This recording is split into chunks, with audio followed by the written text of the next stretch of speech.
Yeah, about another in-game leader. Obviously, Kassad's not on the show, but I actually really like the fact that Hampus is getting another lease on life with Bleed. I've always rated Hampus really highly as an in-game leader. I mean, not always. I didn't always rate him as an in-game leader, but once he started working with DJL, I thought the way that he started calling looked a lot better in the server, and I feel like for a guy that's as talented as Hampus, I do think that this is a great opportunity to show that it was kind of a weird move for NIP in my eyes. Like the way that Threat said that when he came back to NIP, that he saw a problem with leadership, and that's when he decided to replace Hampus with Alex. When really, when I looked at that roster, I was thinking, there's a few space-taking riflers on this team, and they all want to do the same thing. And I'd rather switch one of those riflers to someone that's a little bit more role appropriate than switch out the in-game leader, who I more or less never really had a problem with, because I mean, Alexi B didn't have success with that core, Hampus didn't have success with that core, and Alex, I mean, we've yet to see. They haven't really played too much yet, but I don't really see him making a huge wave on that roster either. And so for Hampus, I'm glad that he's at least just landing on his feet, because not only is he a solid caller, I'm not going to rate him like an A or a B, even like a B plus caller, but I think he's like solid B minus, a B for tier 1 CS. I would like he's a fantastic individual. Like he actually has so many more games where he has pop off potential. He, in terms of just overall regular production, it feels like he's slotted himself into a system by his own design that is very suited to his skill set, which is just aggressive space taking. And so for me, and watching him on Bleed, I'm going to be at least a little bit more excited with this roster than had it been Kassad just signing, I don't know, some tier 2 in-game leader that I know maybe has some good chops in terms of calling, but hasn't actually proven himself as a fragger. Because I feel like that so often happens that you look at someone like Bird from Sky and you're like, oh, this guy actually makes some really good calls, but as a fragger, you just know he's frequently dead weight in the server. So I'm just glad to see that Hampus is getting another chance, because nothing has ever indicated to me before that Hampus can't frag, but it's about putting it together in terms of a system, and probably the coaching with Kassad as well. What do you think, Daps? Was he didn't Hampus take like a break or something? Didn't he have like This personal issues last for a year he didn't while, play and very then much. He had like a whole period where he was off. Yeah. so like maybe that's the reason they like moved on from him rather than like it come being down to like IGLing. By the way, it's I mean, also never I been don't made know too public whatever much. happened with him. No one knows. Like behind the scenes, as far as I know, he just had to take a break, and it's never ever been made public why. So we can't even know. You Okay. could speculate Well, all you want on that. I'll just, before you dive into that, Daps, I'll just say for clarity, Threat actually specifically said on some other like NIP product, like I forgot what the name of the product was, but it was something NIP put out themselves, where Threat said, I'm looking at leadership as the thing that we need the most right now, and that's when he cut. Okay. That's when he cut Hampus. Did he specify it was like out of game leadership or just Oh, IGL? just that term, Okay. in general. I mean, like, I don't know too much about the situation then. I just remember he like took a big break and then like res opt for a while, and like it was a disaster. Like I don't know why he opt, and then yeah, I mean, I always thought Hampus was pretty good player. Like you said, he always like had pretty good stats. I never saw any like big flaws in terms of his leading. It seemed like the team was, when they were at their best with him, they seemed like a pretty well put together team. But in terms of like the bleed roster, it's like with Cirque, right? And like Lonks or Yeah. yeah, I mean this roster's interesting. And I mean, Imagine that. Kassad, Imagine picking up some fucking washed XEG player who's on mega money and just saying, fuck it. I think they'll make it in 2024. I know, crazy, innit, Dap? Some of the fucking risks people take in this game. that is crazy. I can't believe it. It's a weird roster, though. It's interesting. It's an interesting roster. I mean, if Hampus can like have Cirque come back to again like close to or like part of the level he used to be at, I mean, it's not a bad roster on paper.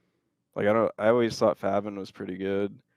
Cypher was just on TSM, right? He Yes. just got bought out. Yeah. Yeah. Okay, I don't know what happened there. And then Lonks, I don't really know much about him, to be honest. He was on Sprout, right? Yes. Yeah. Okay. I mean, it's an interesting roster. Like I don't know I don't have too much to comment on it, to be honest. Like it seems just like a bunch of players who were at like fairly good levels at some point, and now they're all coming together and they need to like all find their form again.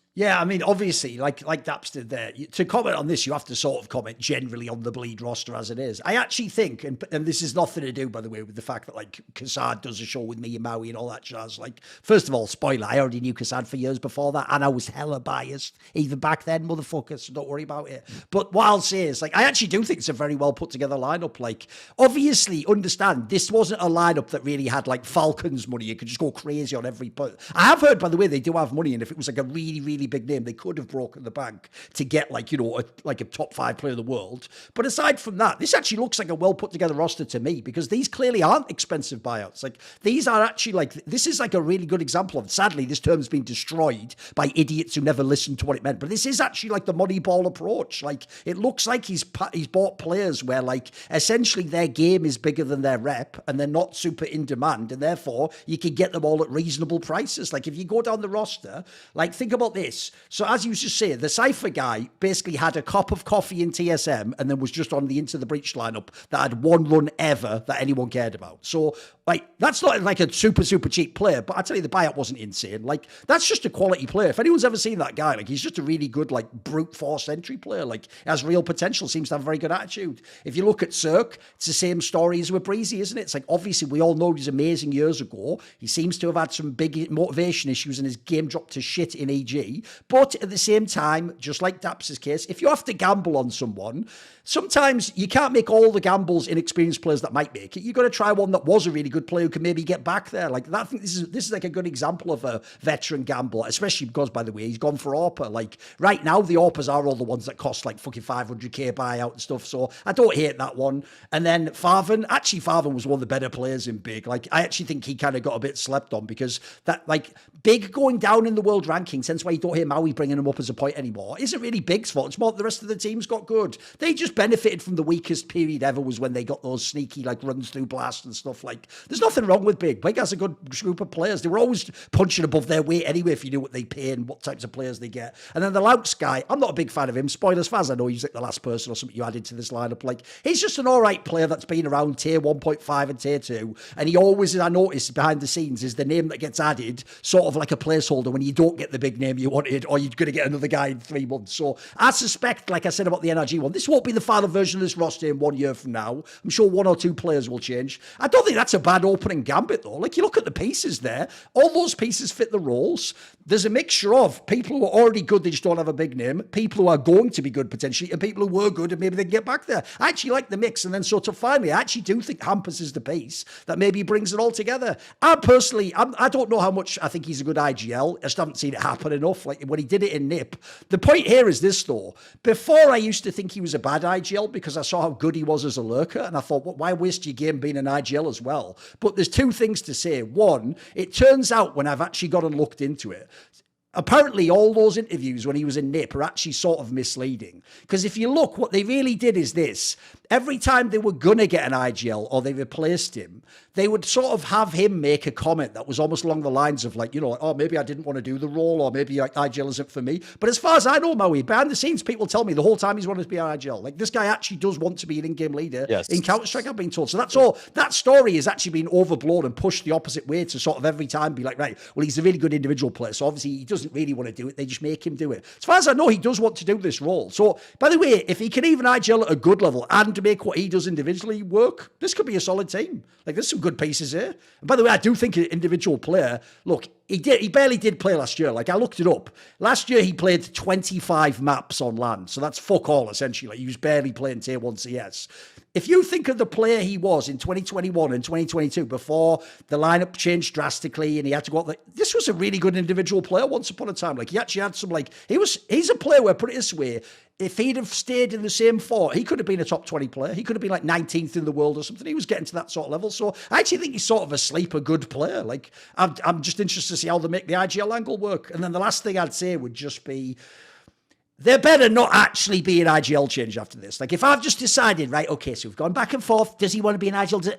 It better not now be that in 4 months they're like, yeah, actually, he's moving off IGL. We're bringing in this other. No, that's one thing I am sick of is people just like spending years of their career trying these stupid experiments. Like, just shit or get off the pot, mate. Like, if you're going to do it and then become a great IGL. By the way, Sweden fucking needs them. It'd be a great role for you. But if you're not, then just let it go. Like, make this the last one and just be a player. Because at the moment, he's tanking both parts of his career. Oh, the last thing to say was this. The reason why I'll give him a slight asterisk and I won't judge him too harshly for the IGL in NIP, Maui, is because if you actually look, dude, the entire time he was in NIP, they never had a stable roster. The entire time, like people know Device took him as that, but it wasn't just that. Remember, they were the original Navi with the fucking ZTR into the fucking other guy. Boozy, and then they had Boozy. They were always fucking changing the roster every like 3 months. It felt like. So I also find it hard to judge like an in-game leader if you never got like a real 5-man lineup for even 6 months or something. Like you got to have a chance to actually make your fucking approach work. So I'll just say this is his last chance as IGL, but I'll say I don't hate the lineup. Like if you look where the org is, I think it's actually a pretty shrewdly put together lineup. I know we're not gonna. I mean, maybe we could talk about it on Hot Take Point Made with Kassad, but I will say like I'm a bit more skeptical of this lineup than I think you are. So that's why I'm probably saying it here when Kassad's not here. I think that like one thing that goes a little bit. Well, give me some specifics. Like, give me a range there. Where this team going to be? Like this lineup right now, I'll tell you, this lineup could be like 15th in the world. Oh, wow. That's a lot higher than I would have put. I would have put him probably like 25th to 30th. Okay. I think it's a bit tough for this lineup. I will say like Cypher's potential got really overblown for me at the Paris Major because including the RMR and the Major itself, Cypher played 18 maps. He only had above a 1.0 KD 8 times of those 18 maps. And 5 of those times were on Vertigo. Like he's kind of a one trick. He's kind of a one trick player. He was pretty much just dominant on one map, which is why we kind of remember how he gave Vitality a run for their money on that map in the playoffs. He was very good at like taking down teams in important matches. Like when he took down Fnatic on it, that got him to the playoffs. Like he was able to beat Ents on Vertigo as well. But then when he had to play teams on other maps, like Anubis and Overpass versus Liquid, he just kind of bought it out. He wasn't very good. So I feel like he's still young. He hasn't played as much tier 1, so he was probably limit testing. He found his limit on Vertigo, which is that he could just actually run away with a game.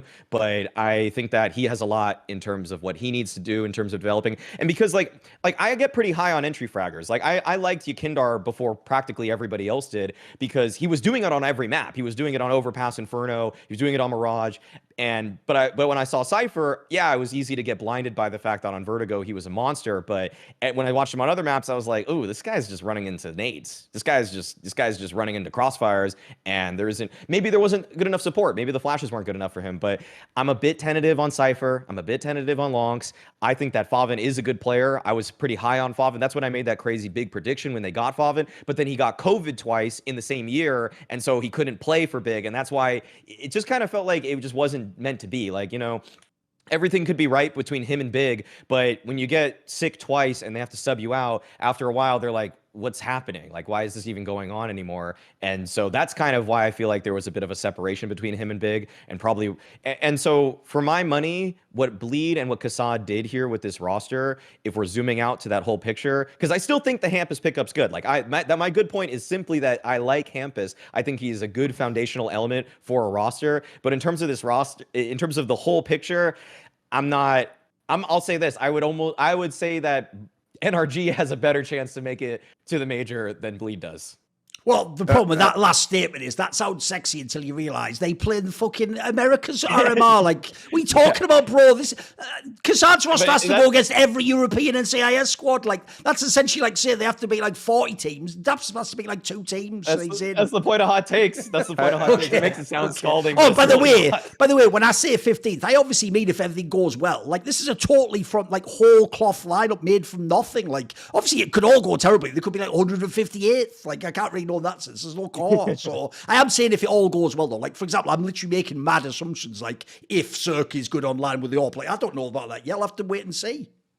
I think it's like really hard to make a judgment on how like a team from scratch is gonna play, just because like if you take an example of Cirque coming back and trying to get back to his old form, like I think an example you could use would be like Hobbit when like they won the major. Oh, right. And then he like disappeared Yeah, for yeah. a while, and then he joined Gambit Youngsters, and then grinded his way back, and they got like number 6 in the world or something, or number 7. Sure. It's like he joined a team that was together for quite a while. Because I even remember scrimming Gambit Youngsters in like 2017, 2018. Yeah, Like, it was supposed to be like Demons Online, right? Yeah, like yeah, they were insane, and he joined like a fairly stable team to like build his way back and build his career back to like a top level player.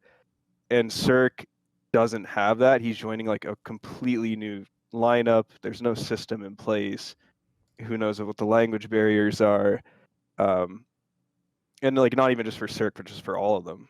Like all of them are kind of building back in some way or shape or form. So it's a process for like their team, and kind of the same with our team. Like it just takes a lot longer if you're not joining like a 3-man core and coming into the team. So yeah, I think for them it'll take a lot longer, and like there'll probably be like a roster change or two in like 6 months. But overall, it's like if you, in my opinion, if you can get someone who used to be a top 20 player for free, it's like, and you're building a brand new lineup, and you pretty much just Yeah, do it's a it. good gamble to take, like I say. Yeah. You know, you got to do some gambles unless you've got $20 million, like I said. So, also, by the way, just in case people don't know, because Kassad's been pretty transparent in general, these weren't the first fucking names he went for. Spoiler, he had an enormous board of all the names you think, like the top 20 and everyone, and he went through them all. He couldn't get them all. Like, so he tried for some big names, by the way, as well. That's why I say I actually think this is a shrewd one.